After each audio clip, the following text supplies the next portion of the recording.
مفتی طارق مسعود special. قرآن مجید نے اس خطبے کو ذکر اللہ سے تعبیر کیا ہے۔ یا ایھا الذین آمنوا اذا نودی للصلاۃ من یوم الجمعۃ فاسعوا الی ذکر اللہ۔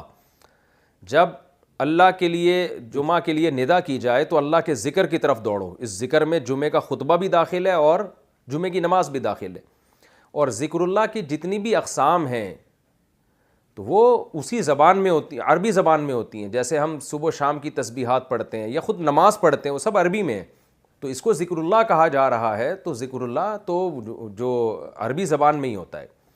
اس سے بھی بڑھ کر دلیل یہ ہے، آپ بعض لوگ یہ کہتے ہیں کہ جی خطبے کا جو بنیادی مقصد ہے وہ تو نصیحت ہے، اور نصیحت تو جب تک اسی زبان میں نہ ہو سمجھ میں نہیں آتی۔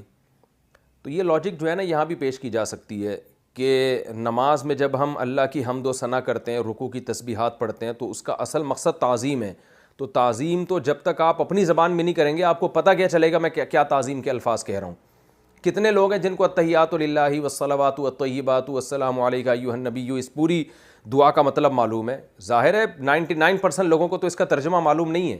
تو ہم اللہ کی حمد و ثنا کر رہے ہیں تو ہمیں پتہ تو ہونا چاہیے نا ہم کیا پڑھ رہے ہیں۔ تو اس کا حل یہ ہے کہ آپ اس کا ترجمہ سیکھ لیں۔ آپ یہ حل نہیں ہے کہ آپ زبان ہی چینج کر دیں، کیونکہ عربی جو ہے اسلام کی سرکاری زبان ہے۔ تو اس سے بھی بڑی دلیل یہ ہے کہ یہ اگر آپ یہ دلیل لیتے ہیں کہ جی یہ خطبہ چونکہ واعظ و نصیحت ہے تو واعظ و نصیحت تو اسی زبان میں ہونی چاہیے تاکہ لوگوں کی سمجھ میں آئے، تو یہ بات صحابہ کی سمجھ میں کیوں نہیں آئی؟ اسلاف تابعین کی سمجھ میں کیوں نہیں آئی؟ صحابہ کرام، تابعین، تبع تابعین، پوری دنیا میں جہاں بھی گئے ہیں صدیوں تک ہمیں خطبہ عربی میں ہی ملتا ہے۔ حالانکہ وہ جن قوموں میں جا کے انہوں نے خطبہ دیا ان میں بہت سے فارسی بان تھے، بہت سو کی زبان کوئی اور زبان تھی، کہیں بھی نہیں ملتا کہ عربی کے علاوہ کسی اور زبان میں خطبہ دیا ہو۔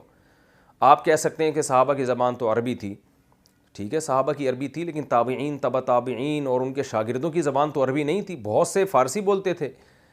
امام بخاری کی زبان تو عربی نہیں تھی، امام مسلم کی زبان تو عربی نہیں تھی، امام ابو داؤد سجستانی کی زبان تو عربی نہیں تھی۔ یہ سارے بڑے بڑے محدثین اور بڑے بڑے فقہا پوری دنیا میں جہاں بھی گئے ہیں خطبہ عربی زبان میں ہی دیا ہے۔ یہ اب جا کے دوسری زبانوں میں جمعے کا خطبہ شروع ہو گیا اجتہاد کر کے، لیکن یہ کیسا اجتہاد ہے جو اجماع امت کے خلاف ہے۔ تو اس لیے خطبے کو عربی ہی میں رکھنا چاہیے۔ اور آپ کہہ سکتے ہیں اس میں حکمت کیا ہے؟ حکمت یہ کہ تاکہ عربی زبان سے بھی لوگوں کو مناسبت پیدا ہو، عربی سے بھی لوگ سیکھنے کی کوشش کریں کہ امام صاحب ہمیں کیا نصیحت کر رہے ہیں خطبے میں، تو وہ آہستہ آہستہ عربی بھی پروموٹ ہوتی ہے اس سے۔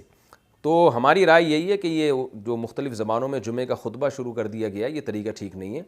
ہاں واعظ و نصیحت کے لیے آپ خطبے سے پہلے اردو میں تقریر کر سکتے ہیں، یا جمعرات کے دن، جمعے کے دن، کوئی بھی دن آپ، وہ تو اس کے لیے تو کوئی ٹائم متعین نہیں ہے۔ بعض لوگ ہم سے یہ پوچھتے ہیں کہ یہ جو آپ لوگ جمعے کے خطبے سے پہلے اردو میں تقریریں کر رہے ہیں، یہ تقریریں کہاں سے ثابت ہیں؟ دیکھیں تقریر کا کوئی بھی ٹائم شریعت میں متعین نہیں ہے، کسی بھی ٹائم پہ آپ تقریر کر سکتے ہیں، اس کو سنت نہ سمجھا جائے۔ یہ جو بر صغیر پاک و ہند میں جمعے کے خطبے سے پہلے اردو میں جو تقریر ہوتی ہے، یہ اس پہ خطبے کے احکام جاری نہیں کیے جاتے، اس کو شرعی خطبہ قرار نہیں دیا جاتا۔ یہی وجہ ہے کہ اس کا اس طرح سے سننا اور اس میں شرکت کرنا، پہلے سے آ کے بیٹھنا واجب نہیں ہے۔ تو چونکہ یہ شرعی خطبہ نہیں ہے جو جمعے والا خطبہ ہوتا ہے، لہذا ایک واعظ و نصیحت ہے، تو یہ جمعے کے خطبے سے پہلے بھی ہو سکتا ہے، یہ جمعے کی نماز کے بعد بھی ہو سکتا ہے، یا عصر کے بعد بھی ہو سکتا ہے۔ تو اس کے ناجائز ہونے کی جب تک کوئی دلیل نہیں ہوگی تو جواز کی دلیل نہیں مانگی جائے گی، اس لیے کہ واعظ و نصیحت کا کوئی ٹائم شریعت نے متعین نہیں کیا ہے۔ تو چونکہ اس وقت لوگ بہت زیادہ ہوتے ہیں، جمعے کے دن ایک مجمع ہوتا ہے، تو اس لیے پہلے اردو میں لوگ ائمہ کرام تقریر کرتے ہیں اور اس پہ شرعی خطبے کا حکم جاری نہیں کرتے، تو اس میں کوئی حرج نہیں ہے۔ ہاں جب شرعی لحاظ سے خطبہ شروع ہوگا تو اسی انداز سے ہوگا جس انداز سے نبی صلی اللہ علیہ وسلم دیا کرتے تھے۔ یہی وجہ ہے کہ دو خطبے ہوتے ہیں، دونوں کھڑے ہو کر ہوتے ہیں۔